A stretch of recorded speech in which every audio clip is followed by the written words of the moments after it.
الحمد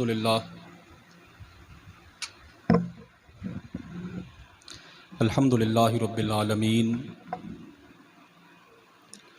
والصلاة والسلام علی سید الانبیاء والمرسلین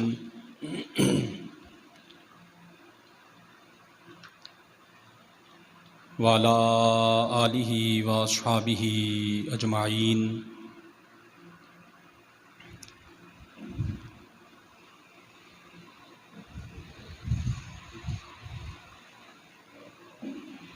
اما بعد فاعوذ باللہ من الشیطان الرجیم، بسم اللہ الرحمن الرحیم۔ نبئ عبادی انی انا الغفور الرحیم وان عذابی هو العذاب العلیم۔ صدق اللہ مولانا العظیم وبلغنا رسولہ النبی الکریم الامین، ونحن علی ذلک لمن الشاہدین والشاکرین والحمد للہ رب العالمین۔ مولایا صلی وسلم دائما ابدا علی حبیبک خیر الخلق کلہم، هو الحبیب الذی ترجى شفاعته لكل هول من الاحوال مقتحم، فإن من جودك الدنيا وضرتها ومن علومك علم اللوح والقلم، بلغ العلا بكماله كشف الدجى بجماله حسنت جميع خصاله، صلوا عليه وآله۔ إن الله وملائكته يصلون على النبي یا ایہا الذین آمنوا صلوا علیہ وسلموا تسلیما۔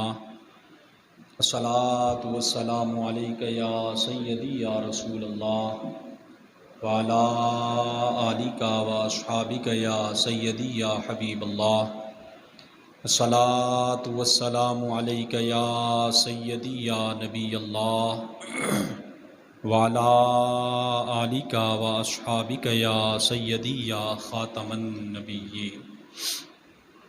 نہایت ہی عزت و احترام کے لائق سامعین و حاضرین، اللہ رب العالمین کے فضل، اس کے احسان اور اس کی توفیق سے نبی اکرم نور مجسم رحمت دو عالم فخر آدم و بنی آدم صلی اللہ علیہ وآلہ وسلم کی نالین اقدس کے تصدق سے ہم سب نماز جمعۃ المبارک کی ادائیگی کے لیے اللہ رب العالمین کے حضور حاضر ہیں۔ پروردگار عالم ہم سب کی اس حاضری کو اپنی بارگاہ میں شرف عزت عطا فرمائے۔ آج کی ہماری گفتگو کا عنوان اللہ تعالیٰ کی رحمت و بخشش۔ رسول اللہ صلی اللہ علیہ وآلہ وسلم ایک مرتبہ اپنے حجرہ مبارکہ سے باہر تشریف لائے، دیکھا کہ صحابہ کرام رضوان اللہ علیہم اجمعین باہم موجود ہیں اور خوشیاں منا رہے ہیں۔ رسول اللہ صلی اللہ علیہ وآلہ وسلم نے انہیں اس حال میں دیکھ کر ارشاد فرمایا، تم یہاں بیٹھ کر ہنس رہے ہو اور تمہیں آخرت کی کوئی پرواہ نہیں، حالانکہ جہنم تمہارے سامنے ہے۔ اب رسول اللہ صلی اللہ علیہ وآلہ وسلم کو امت کے بارے میں اس طرح غمگین اور پریشان دیکھ کر اللہ تعالیٰ نے جناب جبریل امین کے ذریعے یہ آیہ مبارکہ نازل فرمائی، نبئ عبادی انی انا الغفور الرحیم۔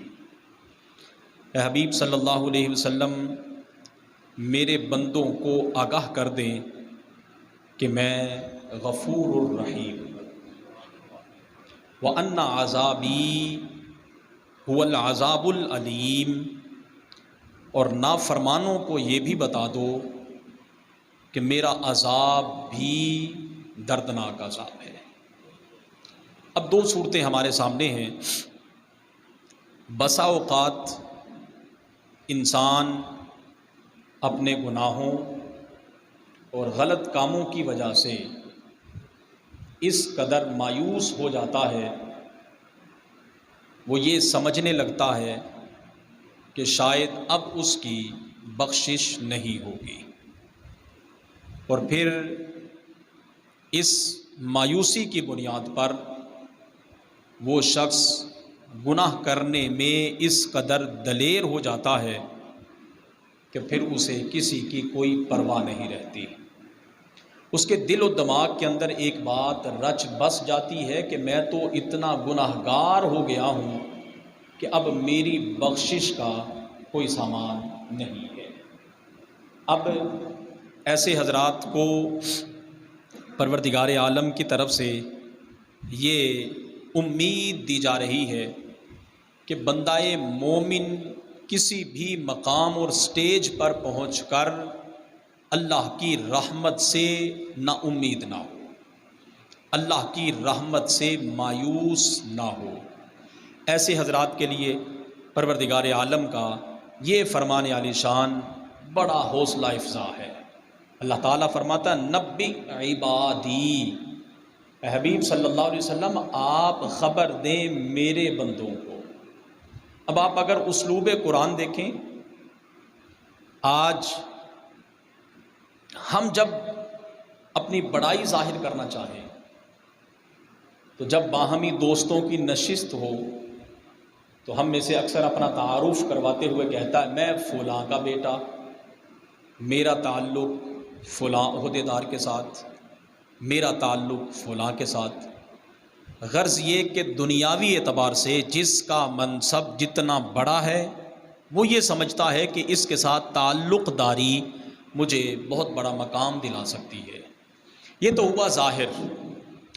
اب جس کے ساتھ اس کا تعلق اور واسطہ اور جس کی امید پر وہ دوسرے کو انسان نہیں سمجھتا، کمزور پر ظلم در ظلم کیے جا رہا ہے، معلوم اس کو بھی ہے کہ اس کا یہ عہدہ منصب وقار 4 دن کا ہے، پھر اس کے بعد ختم ہو جائے گا۔ اب ایک طرف تو یہ ساری رشتہ داریاں، یہ سارے تعلق داریاں، اور دوسری طرف وہ شخص جو اپنے آپ کو اپنے مالک کے سپرد کر دے، وہ شخص جب ساری دنیا سو جائے اور رات کی تاریکی میں اٹھ کر اپنے رب کو یاد کرے، رات کی تنہائیوں میں اپنے رب سے راز و نیاز کی باتیں کرے، پھر یہ بندہ رب کا خاص بندہ بنتا ہے۔ اور پھر جب کوئی رب کا خاص بندہ بنتا ہے تو یقیناً اس شخص کا پروٹوکول، اس شخص کی اہمیت اور اس شخص کے وقار میں بھی اضافہ ہو جاتا ہے۔ مزہ تو یہ ہے کہ ہم میں سے ہر شخص مالک کریم کا بندہ ہونے کی حیثیت سے اس قدر عبادت کرے، اس قدر اس کی اطاعت و فرما برداری کرے کہ ہم بھی اس فرمان عالی شان میں داخل ہو جائیں کہ جن کو میرا رب کہے نبی عبادی، اے حبیب صلی اللہ علیہ وسلم آپ بتا دیں، آپ میرے بندوں کو آگاہ کر دیں، خبردار کر دیں کہ انی انا الغفور الرحیم، میں بڑا بخشنے والا ہوں۔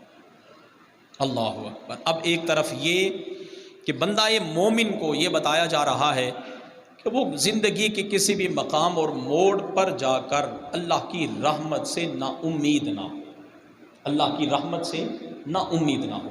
اور دوسری صورت، بسا اوقات ایسا ہوتا ہے کہ انسان دولت، طاقت، جاہ و جلال کا نشہ اسے اس قدر مغرور اور سرکش بنا دیتا ہے کہ اسے اللہ تعالیٰ کا کوئی خوف باقی نہیں رہتا، نہ تو اس کے سامنے کسی کمزور کی کوئی حیثیت رہتی ہے، نہ اس کے سامنے کوئی مظلوم رہتا ہے، بس وہ اپنی طاقت کے نشے میں اس قدر مست ہو جاتا ہے کہ وہ نافرمانیاں کرتا چلا جاتا ہے۔